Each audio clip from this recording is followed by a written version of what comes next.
kenapa pemerintah pusat itu seakan-akan menjadikan masalah sampah itu sebagai tanggung jawab mereka langsung. Karena dengan PLTSA tidak mungkin dibangun oleh Pemda. Pendekatan Danantara ini sebetulnya merefleksikan politik kita hari ini yang cenderung resentralisasi ya. Semua harus dari pusat, semua anggaran ditarik ke pusat, lalu kemudian solusinya harus dari pusat. Meskipun itu imbasnya adalah kerugian ya. Jelas PLN menanggung kerugian kan, mensubsidi ya. Mensubsidi harga listrik itu udah kerugian yang ditanggung PLN. Dan kita belum tahu persis nih apakah proses tender dan pengolahan sampah ini bersih dari perburuan rente. Kalau kita masing-masing rumah tangga mengolah, Tangsel tadi 1000 ton per hari, Jakarta 7.500 ton per hari. Kalau semua masyarakatnya bergerak, katakanlah nggak nyampe separuh deh. Tapi kan produksi sampah untuk dalam mesin berkurang. Perusahaan ini kemungkinan tetap ngecas, Gede harus bayar full, beri kompensasi ke perusahaan ini. Rugi dong. Berarti kita bisa bilang praktis program PLTSA yang sedang digarap ini benar-benar menghapus skema partisipasi akhirnya.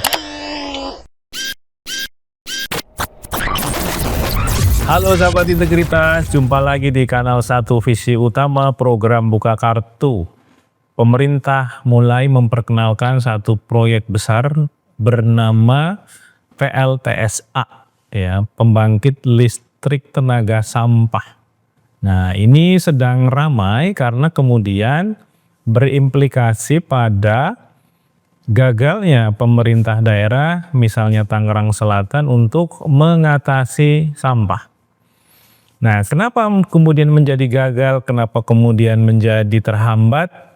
Itu akan kita bahas, akan kita diskusikan, sekaligus kita akan bedah ini sebenarnya skema program apa, skema proyek apa, kenapa pemerintah pusat ngurusin sampah, ya, sesuatu yang semestinya itu dilakukan bottom up, ya, karena bagaimanapun ini adalah masalah yang dihasilkan dari rumah tangga sebagian besarnya. Nah, apakah kemudian ada indikasi potensi rent seeking misalnya di dalam proyek-proyek PLTSA ini?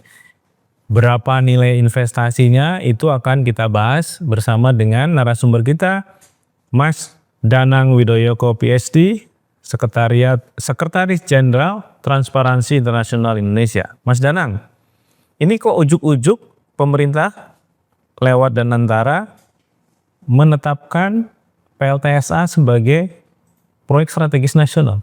Ya, ini yang kemudian menjadi pertanyaan ya, banyak pertanyaannya, karena memang kalau problem sampah ini sudah sejak lama gitu, bencana sampah ini sudah sejak lama. Di beberapa kota sudah mulai muncul sampah-sampah yang tidak terangkut, di beberapa kota terjadi ketika tempat TPA-nya sudah penuh, over gitu ya. Bahkan terakhir Tangerang Selatan nih sekarang ya.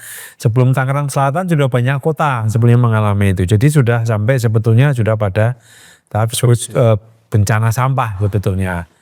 Nah, lalu kemudian muncul usulan untuk membuat bukan sekedar insinerator, bukan sekedar menghancurkan sampah aja, tetapi ada teknologi yang membuat sampah itu kemudian ternyata bisa menghasilkan listrik. Jadi proses insinerator ini pembakaran sampah itu kan ada panasnya yang kemudian dijadikan listrik gitu ya.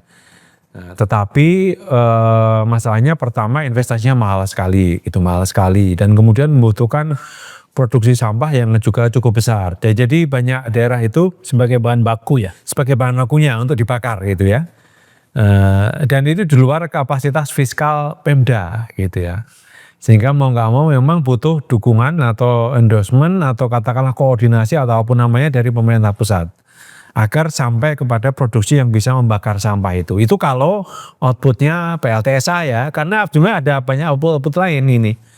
Nah, Pemprov DKI Jakarta kemarin baru mengesahkan di tahun lalu ini kan RDAB di Sunter ini. Ini juga bentuk pengolahan sampah, tapi bentuknya padat nih, bahan bakar padat ini, yang bisa dipakai untuk co-firing PLTU atau seperti batu bara yang mungkin kalorinya rendah ya mudah, tapi bisa dibakar itu ya. Ini bentuk lain, tidak dalam bentuk listrik outputnya. Itu juga butuh biaya yang sangat besar gitu ya, yang bangun anaknya Jakpro ya di daerah Sunter, dan kemarin sempat ada protes dari masyarakat karena baunya masih tercium di mana-mana, dan ini memang problem ya. Bahkan di Surabaya yang pengolahan di TPA Benowo pun juga masih dikomplain karena baunya juga dirasakan oleh masyarakat sekitar. Jadi itu yang memang isu masyarakat, isu pengolahan sampah yang menjadi persoalan hari ini. Nah, sebetulnya terkait dengan PLTS sampah ini kan sebetulnya ada penelitian dari KPK sebetulnya tahun 2019 sampai dan 2021 yang sebetulnya mereka mencatat bahwa harganya terlalu mahal. Harganya terlalu mahal jika dalam bentuk listrik untuk dibeli PLN ya. Dan memang terbukti kerangkanya akan seperti itu. jadi usulan itu sudah muncul lama tapi terlalu mahal gitu ya. Karena harga beli PLN ini seperti yang di Perpres 2025 ini 0,2 US dollar per kWh. Itu sementara PLN jual ke pelanggan ke kita semua itu di bawah itu. Bahkan di bawah 0,1 Minus berarti. minus bahkan harus mensubsidi gitu kan. Ini yang kemudian menjadi persoalan terlalu mahal gitu kan. Mestinya ya sampah diolah aja. Bahwa outputnya itu bisa listrik ya, tapi jangan ditutup juga untuk output yang lain seperti RDF ya.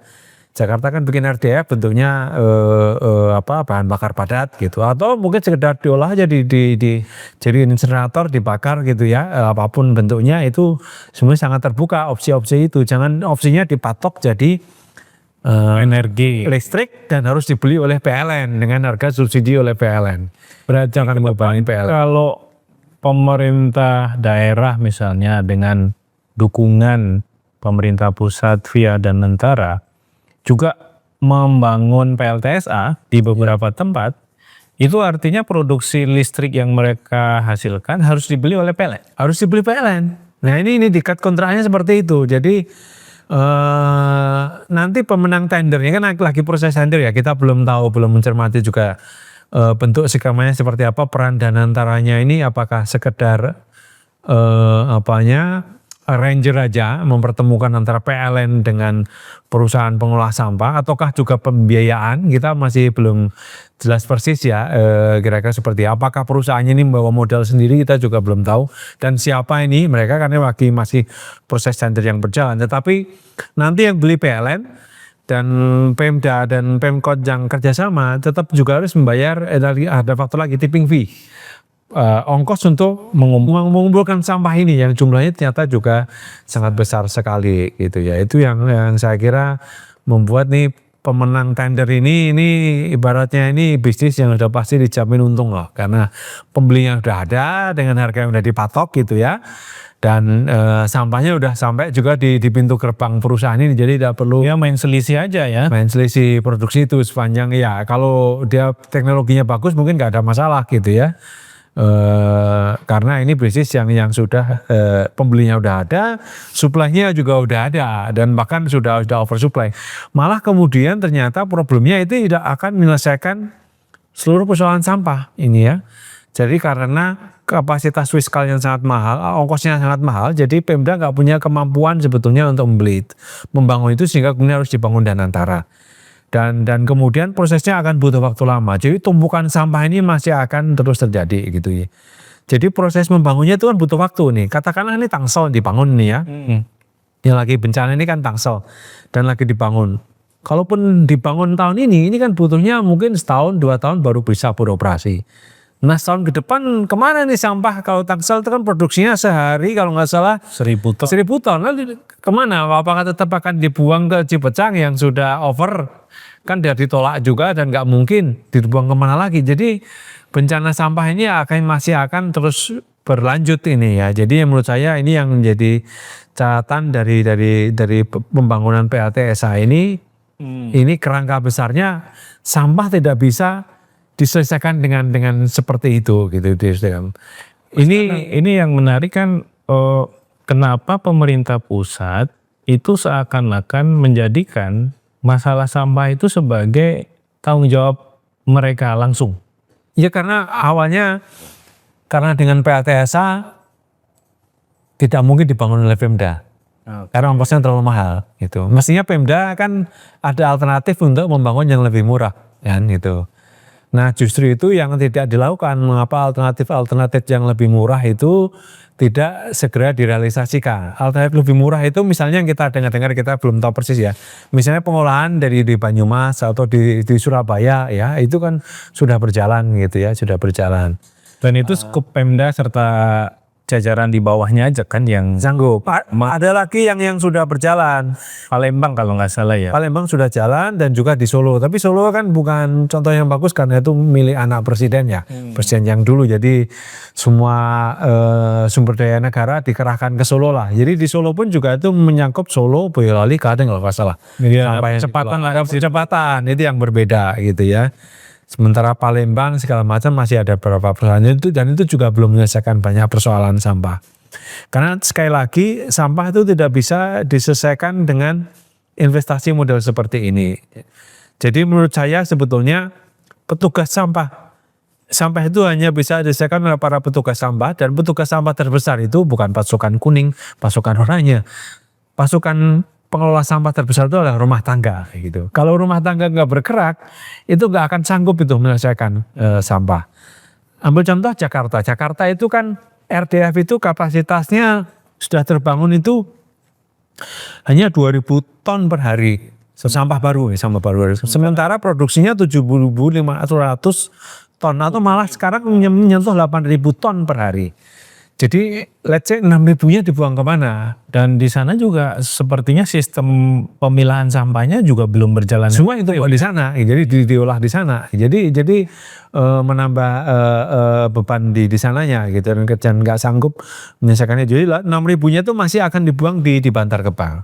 Di Bantar Gebang tentu ada pengolahan, tapi kan juga kecil skalanya dan kemungkinan besar masih akan ditumpuk gitu ya. Jadi ini tidak menyelesaikan ini. Nah, kalau kita melihat di Jakarta, yang saya tidak lihat itu kan misalnya memang ada pergubnya ya menyatakan masyarakat mengelola sampah segala macam. Tapi kita tidak melihat bahwa itu operasional gitu. Kita nggak melihat karena kantor saya kan di Jakarta.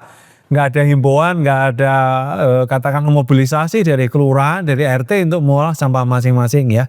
Harusnya kan ada insentif dan disinsentif ya. Kalau masyarakat bisa mengolah sampah sendiri gitu mesti ada harganya. Atau jika tidak bisa mengolah sampah harus bayar mungkin yang lebih mahal, kira-kira seperti itu. Nah, seperti apa insentifnya itu yang sepertinya kok saya tidak dengar. Kantor saya di Pasar Minggu, jadi saya tahu persis ya.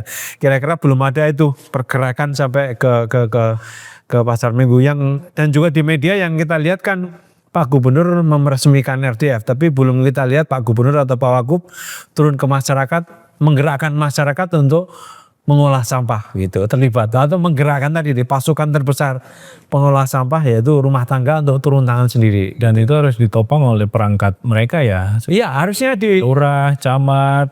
Jadi ada untuk menggerakkan masyarakat. Ini kan problemnya kalau di masyarakat ini kan seperti pembahasan korupsi saya ingat ini problem aksi kolektif ya. Jadi bersamanya nggak muncul. Aksi bersama itu hanya bisa muncul jika ada penyadaran untuk masyarakat. Apa sih untungnya dengan mereka mengelola sampah gitu ya. Terus kemudian untuk mengelola sampah itu kan mesti butuh pengetahuan, butuh informasi. Nah itu yang belum ada juga gitu. Terus kemudian berikutnya adalah butuh dukungan pemerintah pada level RT atau RW gitu. Pengelolaan sampahnya di level yang paling rendah, yang itu unit terkecil kan di RT atau RW. Bukan langsung dilempar semua ke Bantar Gebang atau dilempar ke RDF-nya, tapi dilempar pertamanya kan di pengolah sampah di RT RW. Nah itu yang sepertinya belum muncul. Ada sih, tetapi tidak begitu masif gitu ya. Tidak begitu masif.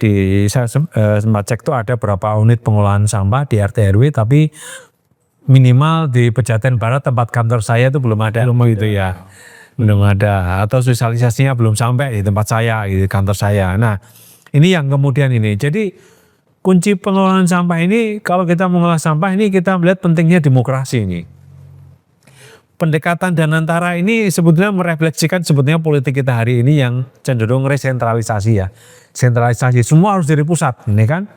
Semua anggaran ditarik ke pusat, lalu kemudian solusinya harus dari pusat. Meskipun itu imbasnya adalah kerugian ya. Ya akibatnya jelas PLN menanggung kerugian kan, mensubsidi harga listrik itu udah kerugian yang ditanggung PLN. Dan kita belum tahu persis nih apakah proses tender dan pengolahan sampah ini bersih dari perburuan rente. Karena kita belum tahu nih Mudah-mudahan sih di belakang siapa saja yang dapat untung dari bisnis yang pasti untung nih, karena PLN pasti membeli harga sama seperti plastiknya itu, membeli Harganya udah dikunci. dikunci di 0,2 gitu ya. Nah ini yang kemudian ini. Jadi mengolah sampah ini sebetulnya adalah demokratisasi, membutuhkan demokrasi untuk mengelola sampah.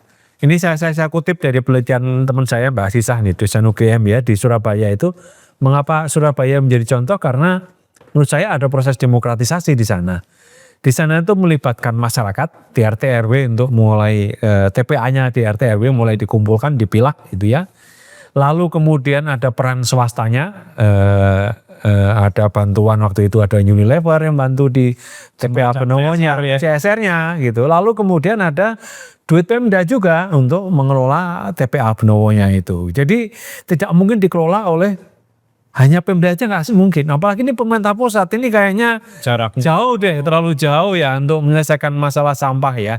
Karena ya setelah Tangsel, Cirebon, Yogyakarta, saya kira banyak daerah yang sekarang sudah pada taraf sebagai bencana sampah gitu ya. Ini yang menurut saya menjadi masalah yang sepertinya masih lama untuk bisa terselesaikan jika pendekatannya sentralistik ini. Iya, dan satu hal yang menarik tadi kan ketika pemerintah pusat mengambil jalan bypass ya. Bypass ya, mematikan partisipasi lokal dan masyarakat. Partisipasi, bottom up approach.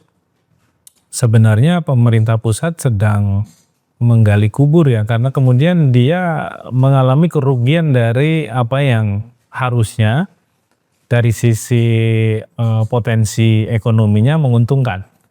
Sebetulnya kok saya curiga dengan menggali kubur, jangan-jangan ada yang untung dari ini, dari penggalian kuburan ini kan. Jadi masalahnya sedemikian akut sehingga kemudian membutuhkan pemerintah pusat gitu ya. Seharusnya kalau masalahnya bisa dimitigasi sejak awal, itu kan tidak perlu pemerintah pusat gitu ya.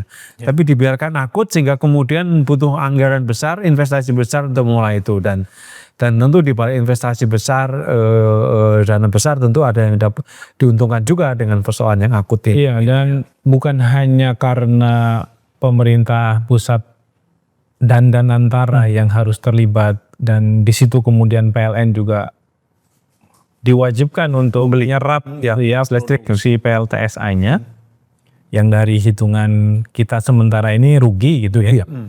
Tapi juga pada saat yang sama pemerintah daerah itu harus mengalokasikan dana besar sebagai masih terus itu masih berjalan, dengan kasar kita tipping fee-nya Tangsel itu dengan kapasitas 1000 ton sehari. Ya. Maka sehari itu kira-kira harus ada 500 juta pembiayaan untuk ya, jadi di tipping fee-nya. Tipping fee-nya itu ini catatan di riset KPK tahun 2019 kalau nggak salah. Tipping fee Tangsel itu 570.000 tahun itu ya. Kalau sekarang 5 tahun lagi mestinya ada kenaikan itu. 570.000 per ton gitu. Sehari 1000 ton, dikali 1000 aja 570 juta gitu ya. Betul. 570 juta per hari. Itu 212 miliar gitu. Dan itu terus berjalan ya. Ini kan karena mesinnya itu nanti kalau jadi dibangun PLTSA di Tangerang Raya, karena Tangsel aja nggak cukup, harus di kabupaten dan juga kota ya, supaya kapasitasnya masuk ke mesin PLTSA gini ya. Berarti kan ini TPV-nya masih terus berjalan ini, karena sampah diproduksinya malah bisa terus meningkat nih produksi sampahnya, karena itu tadi belum ada pemilahan di level rumah tangga RT RW dalam skala yang sangat besar. Ini asumsinya 1000 ton itu katakanlah itu sampah yang sebenarnya campur aduk lah ya. Oh, campur, belum dipilah. Dipilah karena tidak mengalami pemilahan dari produksi sampah di awal. Iya. Maka lahirlah angka 1000 ton. 1000 ton. Gitu, sebenarnya kalau ada upaya atau program di mana masyarakat kepala keluarga ya, kakak basisnya lah. Iya, kakak mulai keluarga itu dihimbau dan diedukasi untuk memilah sampah.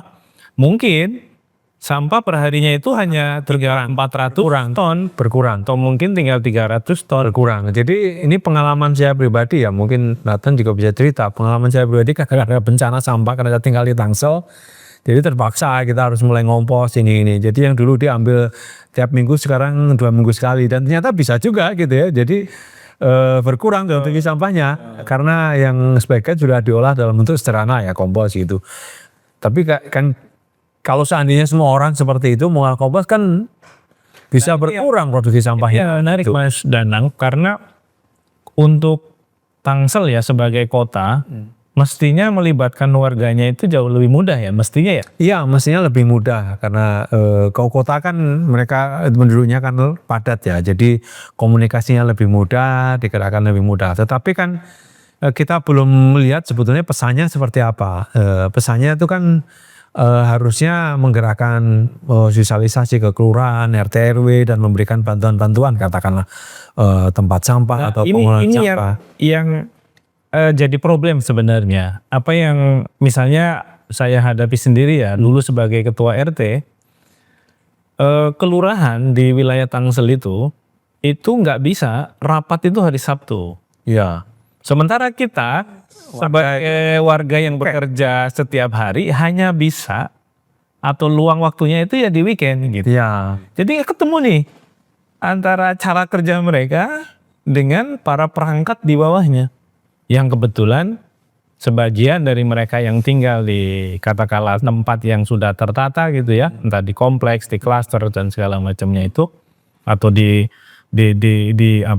komplek yang dibangun oleh perusahaan properti besar seperti BSD macam-macam, itu kan nggak bisa kita bayangkan mereka bisa ikut rapat di weekday. Iya, nggak bisa. Nah ini yang juga jadi masalah. Begitu juga ketika requestnya misalnya rapatnya pakai Zoom aja. Nah, itu pun juga kesulitan gitu. Ya, ini menurut saya sih masalah mindset ya. Iya. Mindset sampah itu hanya bisa diselesaikan lewat investasi besar. Nggak kepikiran bahwa sebetulnya itu bisa diselesaikan dengan ongkos yang jauh lebih murah. Iya betul. Yaitu dengan demokratisasi tadi itu, dengan ngobrol, dengan ketemu warga gitu ya. Itu kan ongkosnya rapat gitu kan. Ongkos rapat dan mungkin rapatnya di weekend. Tapi kan nggak butuh investasi besar jika mau menggerakkan itu semuanya gitu. Yang ikut rapat pun biasanya bayar sendiri tuh. Lah ya, jadi jauh lebih murah daripada investasi gitu. Belum lagi kemudian kalau kita mengadopsi yang model Surabaya tadi itu kan partisipasi warga sudah ada gitu ya, dari menggerakkan RT RW kan tinggal itu, karena yang swastanya ini kan besar di Tangsel kan sebagian areanya perumahan ya. Ada BSD, sebagian masuk Alam Sutra, Bintaro, itu kan peran swastanya bisa sangat besar kan, minta pengembang-pengembang untuk membuat pengolahan atau menyiapkan lahan kan sangat mungkin nih dilakukan gitu ya ininya. Nah, tetapi karena mindsetnya itu mengolah sampah itu harus kemudian investasi buang dan butuh PLTSA atau investasi besar. RDF pun seperti Jakarta itu kan nggak murah gitu, karena Jakarta punya kapasitas fiskal aja dia bisa sanggup bikin RDF dalam skala mengolah 2. Kalau Jakarta itu memang nggak bisa ditiru oleh Pemda lain lah. Iya. Mestinya kan bisa meniru Surabaya atau Banyumas, katakanlah yang sering jadi contoh gitu ya. Nah, tetapi itu mengapa nggak jalan? Ini yang menurut saya problemnya ada di mindset ya, bahwa sampah itu harus besar. Padahal sampah tadi sekali lagi itu harus menggerakkan masyarakat dan menggerakkan minta bantuan partisipasi sektor swasta dan selain juga pemerintah gitu. Ini yang kemudian menjadi agenda yang harusnya dilakukan. Dan itu jangan lupa juga mengenerate income tuh sebenarnya. Pasti ada income-nya. Nah ini yang kemudian jadi masalah nih. Mengapa pendekatan yang demokratis ini nggak jalan? Karena ini kalau produksi sampah gini, kalau kita masing-masing rumah tangga mengolah, itu kan Tangsel tadi 1.000 ton per hari, Jakarta 7.500 ton per hari. Kalau semua masyarakatnya bergerak, katakanlah nggak nyampe separuh deh. 3/4 aja berkurang, seperempat aja, misalnya ke Jakarta jadi tinggal 5.000, Tangsel tinggal 700 ton. Tipping fee-nya turun. Tippingnya turun, tapi kan produksi sampah itu dalam mesin berkurang. Iya. Nah perusahaan ini kemungkinan tetap ngecas, dia harus bayar full, beri kompensasi ke perusahaan ini. Kita belum tahu kontraknya ya, tetapi begini, kalau produksi bahan bakunya berkurang, produksi ininya mereka kan berkurang ke PLN gitu kan. Rugi dong bisnisnya mereka, pasti mereka mau suplainya tetap nih bahan bakunya. Berarti kita bisa bilang praktis program PLTSA yang sedang digarap ini benar-benar menghapus skema partisipasi akhirnya. ini tidak dikenal di situ. Ini kan mengolah sampah. Karena mereka juga punya syarat bahwa untuk bisa memproduksi, Ya, maka setidaknya butuh kapasitas bahan baku misalnya 1.000 ton. ya harus rutin 1.000 ton, nggak boleh berkurang. Artinya 1.000 ton itu kan sampah yang selama ini nggak diolah, Nggak diolah. Iya. nggak dipilah sama warga ya. Kalau sudah dipilah, Nah kalau sudah dipilah, artinya warga ikut berpartisipasi yang itu sebenarnya menyelesaikan sebagian besar masalah sampah, justru membuat proyek PLTSA-nya ini jadi nggak jalan gitu. nggak jalan. Kan itu dikunci karena kemudian Pemda mau nggak mau harus bayar kompensasi. Kemungkinan harus bayar kompensasi. Saya belum tahu kontraknya ya. Kita belum tahu kontrak dengan Danantara, Pemda. Kompensasinya itu sampai hari ini masih dalam bentuk tipping fee tadi Mas. Tipping fee itu kan dengan truk pengelola ini, perusahaan-perusahaan yang mengelola distribusi sampah. Ini kan nanti ada kewajiban Pemda dengan juga ada rent seeking sebenarnya kan. Oh iya, itu juga ada masalah juga di situ. Jadi masalahnya kalau ambil rente itu kan mereka harusnya dibuang di TPA, mereka buang di sungai, buang di mana-mana gitu ya. Nah ini kan tipping fee ya, lalu kemudian perusahaan pembangkit listrik PLTSA ini, kalau bahan bakunya 1.000 kurang dari 1.000 mereka minta kompensasi, jalan mereka pasti rugi. Ya. Nah itu Nggak mesti untuk biaya produksinya. Nah ini kan mesti jadi persoalan juga. Nah ini yang menurut saya menjadi ini. Jadi buat daerah-daerah yang mestinya belum sampai dibangun. Ini kan baru rencana nih, belum tahu persis di berapa kota, berapa daerah. Yang setahu saya sih di Tangsel, ini yang salah satu, Tangerang Raya akan jadi. Palembang itu sudah lebih progres ya dari sisi rencana PLTSA-nya dibanding Tangsel ya. Karena kalau Tangsel itu kan sempat macet ya. Iya. Gara-gara regulasi pusat baru yang membuat Tahun lalu nih rencana mereka untuk membuat PLTSA sendiri diambil Danantara, jadi macet. Padahal sudah ada kerjasama era itu. Nah sekarang Pemkot Tangselnya pusing karena mereka harus berhadapan dengan potensi gugatan hukum Dengan pemenang tendernya di sini. perusahaan yang sudah ditunjuk sebagai pemenang tender gitu. Ya itu ada risiko. Ini risiko dari sentralisasi pemerintah. Iya, betul. Jadi kemunduran demokrasi, sentralisasi pemerintahan itu bukan omongan di televisi, bukan omongan ahli politik. Ini sampai di sampah kita nih. Yang kita buang ini terdampak dengan sentralisasi pemerintahan, termasuk berdampak pada sentralisasi pengelolaan sampah oleh Danantara. Oke, Mas Danang, ini menarik pembicaraan kita meskipun dianggap sepele ya. Iya. Soal sampah itu kan sesuatu yang ada di belakang biasanya, di dapur gitu ya. Padahal ini adalah wajah kita. Wajah kita sebagai orang yang beradab, sebagai masyarakat yang beradab, sebagai bangsa yang beradab. Ketika kita gagal mengolah sampah, maka sebenarnya itulah realitas kita sebagai organisasi ya, sebagai negara, sebagai pemerintah, sebagai warga, sebagai ya korporasi dan lain sebagainya. Nah, sahabat integritas, kita dihadapkan pada dilema hari ini karena pemerintah pusat sudah memutuskan mengambil alih ya penanggulangan soal sampah lewat mekanisme PLTSA, pembangkit listrik tenaga sampah. Yang ini artinya kemudian skema partisipasi di mana warga itu mestinya sejak awal ikut terlibat dalam pemilihan sampah menjadi sulit untuk dilakukan mengingat PLTSA sendiri sebagai sebuah industri membutuhkan minimal bahan baku yang harus dibakar oleh mesin yang mereka sudah siapkan.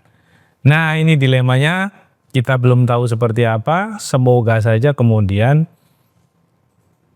pengelolaan sampah yang berbasis partisipasi ini bisa mulai diinisiasi karena bagaimanapun inilah yang bisa menjadikan sistem akuntabilitas berjalan, demokratisasi dan keterlibatan masyarakat dalam pembangunan itu juga terlihat.